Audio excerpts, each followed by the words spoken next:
Oi, pessoal, tudo bom? O vídeo sobre terceirização na logística gerou algumas perguntas, alguns comentários, o que é bastante interessante. Então, eu vou aprofundar um pouquinho no assunto. Hoje eu vou explicar a definição de três siglas que a gente encontra na logística: 3PL, 4PL e LLP, né? 3PL, 4PL e LLP. São siglas que normalmente a gente ouve aí no mercado, né?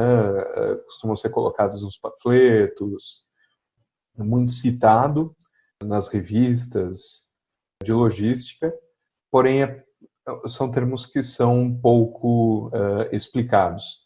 Então eu vou tentar aqui trazer isso em linguagem simples, em linguagem acessível para o nosso dia a dia. Então, vamos lá. Primeiro para a definição do que é o 3PL, né, ou 3PL. Esse 3, né, já dá para imaginar que ele vem de terceirização.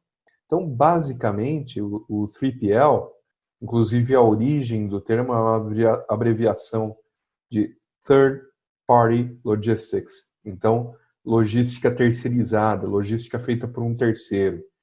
A logística, nesse caso, é terceirizada para alguém que tem os equipamentos, os ativos para fazer a logística. Pode ser o armazém, o centro de distribuição, pode ser a armazenagem e transporte. O termo 3PL é aplicado em ambos os casos.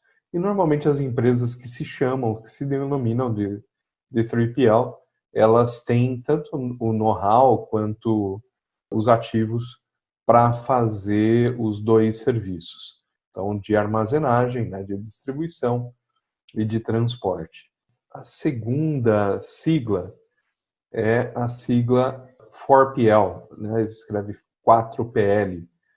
Aí vem de Fourth Party Logistics.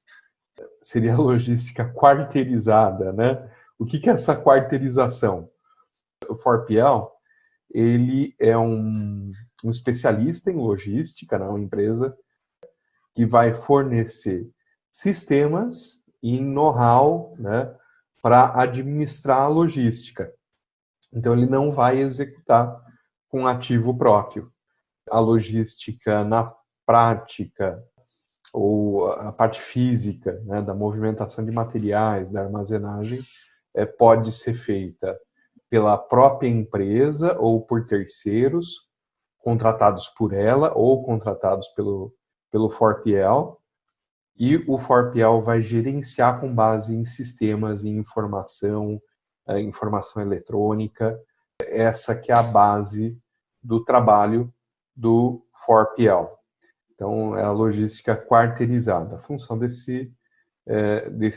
dessa outra empresa é gerenciar os terceiros que estão fazendo a armazenagem, transporte, distribuição.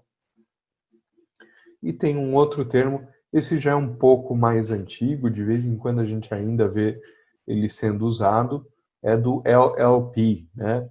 LLP é o Lead Logistics Provider, né? O LLP, Lead Logistics Provider.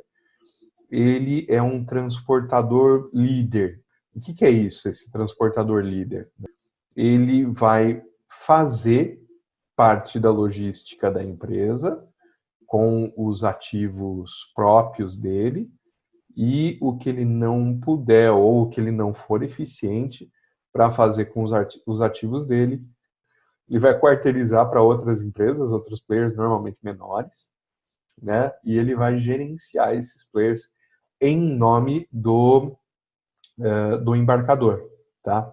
Então o LLP é como se ele tivesse uma procuração, né, do embarcador para fazer parte da armazenagem, do transporte e quarteirizar, né, em nome do embarcador aquilo que ele não fizer com ativo próprio. Então, basicamente, essa é a função do LLP. Na prática, pessoal, como que funciona tudo isso, como que é o relacionamento das empresas no dia a dia, né? Bom, conforme eu falei, no vídeo anterior, a decisão de terceirizar é uma decisão que tem que ser bem planejada, bem tomada pela empresa. Então, basicamente, atuar com ativos próprios, se a demanda for constante, né, por espaço no armazém, por transporte, então vale a pena muitas vezes fazer com ativos próprios, principalmente no Brasil, por causa de uma série de questões da legislação, tributação, legislação trabalhista. Então, quando você terceiriza, você acaba ficando corresponsável por uma série de aspectos. Então, no Brasil não é tão vantajoso quanto em outros lugares terceirizar, muitas vezes, tá? Agora, se a empresa não tiver uma demanda constante, contínua, né, estável daquele ativo, muitas vezes o ativo não vai ser operado de forma eficiente, de forma otimizada pela empresa. Então, nesses casos, e eu acredito que isso englobe aí 80%, 90% das situações, tá? É melhor contratar um terceiro que é especialista nesse tipo de serviço. Por quê? Porque o terceiro, ele vai ter vários clientes e dificilmente a sazonalidade, a demanda, os picos e vales de demanda de todos os clientes vão estar sincronizados. Então, o terceiro, o especialista, seja em armazenagem, seja em transporte, ele tem mais opções, né, ele tem mais condições de operar com os ativos dele boa parte do tempo otimizados, né, com a capacidade quase full, né? Além disso, ele, por ser especialista, provavelmente ele vai ter algum know-how a mais naquele tipo de serviço, ele vai ter mais escala para comprar os ativos, para fazer a manutenção desses ativos. Então, ele tem algumas vantagens em relação a quem não é especialista e quer ter um departamento, por exemplo, de transporte. Então, em várias situações, terceirizar é interessante. Aí eu vou terceirizar para um LLP, para um 3PL, para um 4PL, como que eu terceirizo? Basicamente, não se apeguem a esses modelos, eu diria que acadêmicos, tá, pessoal? Eu acho que o mais importante é na prática, no dia a dia, quando você assina um contrato com uma empresa, o escopo do serviço está muito bem definido para evitar problemas posteriores. Eu não sou responsável por isso, é você que tem que fazer. Não, tinha que ser assim, tinha que ser assado. Então, o escopo, né, a definição do que o terceiro tem que fazer tem que estar muito clara para ambos os lados, e é interessante fazer um exercício, né, de simular a prestação do serviço e verificar etapa por etapa quem é o dono, quem que é o responsável, quem que vai fazer aquela etapa do serviço, quem que vai assumir os custos, quem vai mandar a informação, tá? Para evitar de ficar algum gargalo ou de ficar alguma lacuna depois na prestação do serviço, tá? Então, é muito importante na hora que vocês estiverem contratando o serviço, estar muito claro, tanto para você quanto para a empresa que você for contratar, qual que é a definição do serviço, qual que é a responsabilidade de cada empresa ali, quem é que vai fazer o quê, como, quando, para depois isso não gerar conflitos e discussões. E normalmente, pessoal, e eu vou falar, não é só em empresas pequenas, empresas familiares, eu vi isso na carreira várias vezes.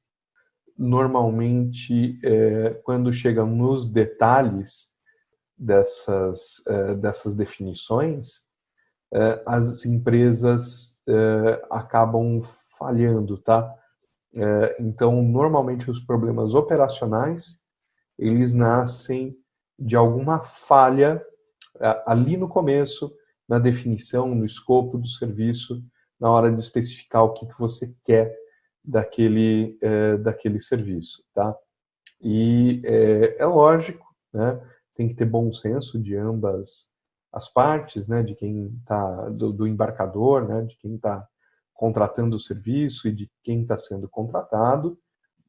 Tem que ter bom senso, flexibilidade para se chegar a um acordo, para que a operação flua a contento, né? Mas quem está contratando o serviço não pode contar com isso. Tá? Na hora de fazer o contrato, de escrever um contrato, na hora de escrever um pedido de compra, na hora de colocar lá o escopo do serviço que você tá comprando, tente ser o mais detalhista possível, tente coletar o máximo possível de informações, tente simular o processo várias vezes, né, com a ajuda do máximo de pessoas que você puder da empresa, para já acertar aí nessa fase de planejamento, tá? Isso vai poupar muito tempo e evitar muitas dores de cabeça depois, tá bom? Era essa dica que eu tinha para hoje. Valeu, pessoal. Até a próxima. Tchau, tchau.